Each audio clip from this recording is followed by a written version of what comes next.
Praise the Lord. Greetings to you all in the name of our Lord and Savior Jesus Christ. Today's Bible verse, the Gospel according to St. Matthew, chapter 7, verse 11. Your Father in heaven give good things to those who ask him. ಮತ್ತಾಯನು ಬರೆದ ಸುವಾರ್ತೆ 7ನೇ ಅಧ್ಯಾಯ 11ನೇ ವಚನ.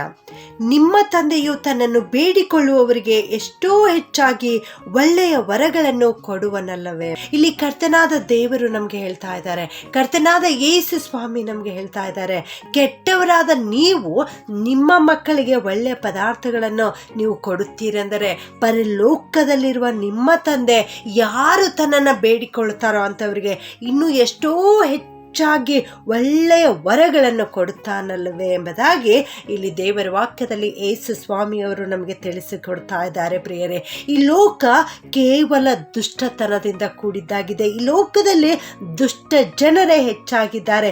ಈ ಲೋಕದಲ್ಲಿ ನಾವು ಜೀವಿಸುತ್ತಿರುವಾಗ ನಮ್ಮ ಸುತ್ತಮುತ್ತಲು ದುಷ್ಟತೆಯೇ ಆವರಿಸಿಕೊಂಡಿದೆ.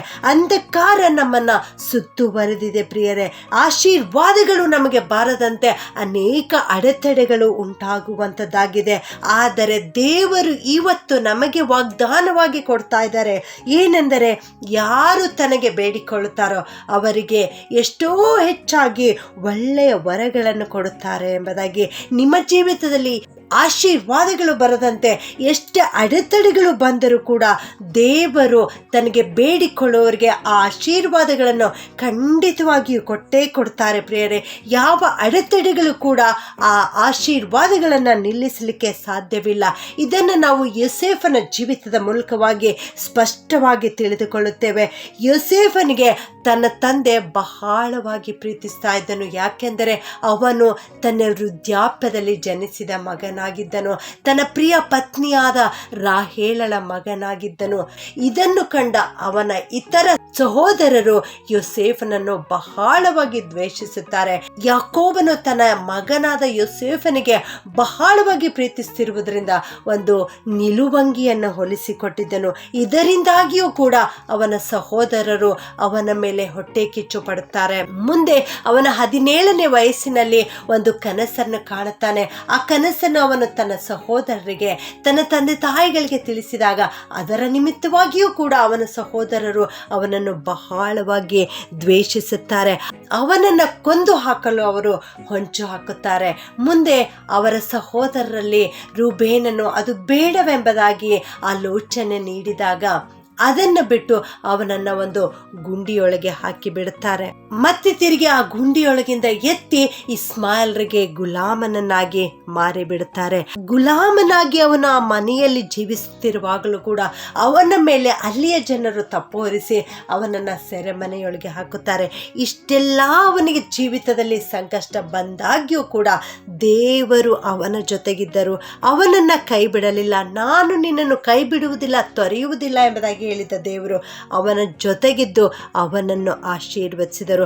ಅವನ ಜೀವಿತದಲ್ಲಿ ಬರುವ ಆಶೀರ್ವಾದವನ್ನು ದೇವರು ನಿಲ್ಲಿಸಲಿಲ್ಲ. ದೇವರ ಉದ್ದೇಶವೇ ಬೇರೆಯಾಗಿತ್ತು. ದೇವರ ಮಾರ್ಗವೇ ಬೇರೆಯಾಗಿತ್ತು. ಯೋಸೇಫನನ್ನು ಮಾರುವುದರಿಂದ ತಪ್ಪಿಸಲಿಲ್ಲ. ಯೋಸೇಫನನ್ನು ಆ ಗುಂಡಿಯೊಳಗೆ ಹಾಕುವುದರಿಂದ ತಪ್ಪಿಸಲಿಲ್ಲ.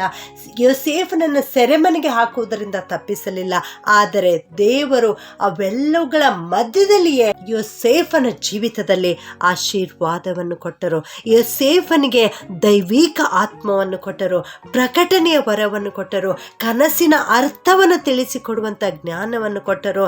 ಫರೋಹನನೇ ಇವನ ಕುರಿತು ದೇವರ ಆತ್ಮ ಇವನಲ್ಲಿ ಉಂಟಲ್ಲ, ಇವನಿಗಿಂತ ಯೋಗ್ಯನಾದ ಪುರುಷನು ನಮಗೆ ಸಿಕ್ಕಾನೇ ಎನ್ನುವ ಮಾತನ್ನು ಅವನ ಮೂಲಕವಾಗಿ ಹೊರಡಿಸಿ ಎಲ್ಲರಿಗಿಂತಲೂ ದೊಡ್ಡ ವ್ಯಕ್ತಿಯಾಗಿ, ಅರಸನಿಗೆ 2ನೇ ವ್ಯಕ್ತಿಯಾಗಿ ಉನ್ನತ ಹುದ್ದೆಯಲ್ಲಿ ಅವನನ್ನು ಆಶೀರ್ವದಿಸಿದನು. ಹೌದು ನನ್ನ ಪ್ರಿಯ ದೇವಜನರೇ, ನಿಮ್ಮ ಜೀವಿತದಲ್ಲಿ ಆಶೀರ್ವಾದ ಬರದಂತೆ ಯಾವ ಅಡೆತಡೆಗಳು ಬಂದರೂ ಕೂಡ ನೀನು ದೇವರಲ್ಲಿ ಕೇಳಿಕೋ. ಆಗ ಖಂಡಿತವಾಗಿಯೂ ದೇವರು ಆ ಎಲ್ಲ ಅಡೆತಡೆಗಳನ್ನು ಮುರಿದು ಹಾಕಿ ನಿನ್ನ ಜೀವಿತದಲ್ಲಿ ಶುಭ ಉಂಟಾಗುವಂತೆ ಮಾಡುತ್ತಾರೆ. ನಿನ್ನ ಜೀವಿತದಲ್ಲಿ ಆಶೀರ್ವಾದವನ್ನು ಕೊಡುತ್ತಾರೆ.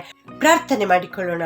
ಪ್ರೀತಿಯ ಪರಲೋಕದ ತಂದೆಯಾದ ದೇವರೇ, ನಿಮಗೆ ಸ್ತೋತ್ರ ಉಂಟಾಗಲಿ ಸ್ವಾಮಿ. ಇಂದು ನೀವು ಕೊಟ್ಟಿರೋ ವಾಕ್ಯಕ್ಕೋಸ್ಕರ ವಂದಿಸ್ತೇವಪ್ಪ.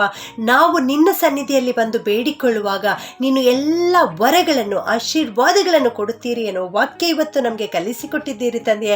ಅದಕ್ಕಾಗಿ ಸ್ತೋತ್ರ ದೇವ. ಈ ವಾಕ್ಯ ಕೇಳಿಸಿಕೊಳ್ಳುತ್ತಿರುವ ಪ್ರತಿಯೊಬ್ಬೊಬ್ಬರನ್ನು ಆಶೀರ್ವಾದ ಮಾಡು ತಂದೆಯೇ. ಅವರ ಜೀವಿತದಲ್ಲಿ ಆಶೀರ್ವಾದಗಳು ಬರದಂತೆ ಅನೇಕ ಅಡೆತಡೆಗಳು ಉಂಟಾಗುತ್ತಾ ಇರಬಹುದು ದೇವ. ಅವೆಲ್ಲವುಗಳನ್ನು ಒಡೆದು ಹಾಕಿ ಅವರ ಜೀವಿತದಲ್ಲಿ ಆಶೀರ್ವಾದಗಳನ್ನು ಕೊಡು ಸ್ವಾಮಿ. ಲೌಕಿಕ ಆಶೀರ್ವಾದ, ಆತ್ಮೀಕ ಆಶೀರ್ವಾದ, ಸಾಮಾಜಿಕ ಆಶೀರ್ವಾದ, ಕೌಟುಂಬಿಕ ಆಶೀರ್ವಾದ, ಈ ಎಲ್ಲ ಆಶೀರ್ವಾದಗಳನ್ನು ಕೊಟ್ಟು ನಿಮ್ಮ ಕೃಪೆಯಲ್ಲಿ ನಡೆಸಬೇಕಾಗಿ ಪ್ರಾರ್ಥನೆಯನ್ನು ಯೇಸುವಿನ ನಾಮದಲ್ಲಿ ಬೇಡುತ್ತೇನೆ ತಂದೆಯೇ. ಆಮೇನ್.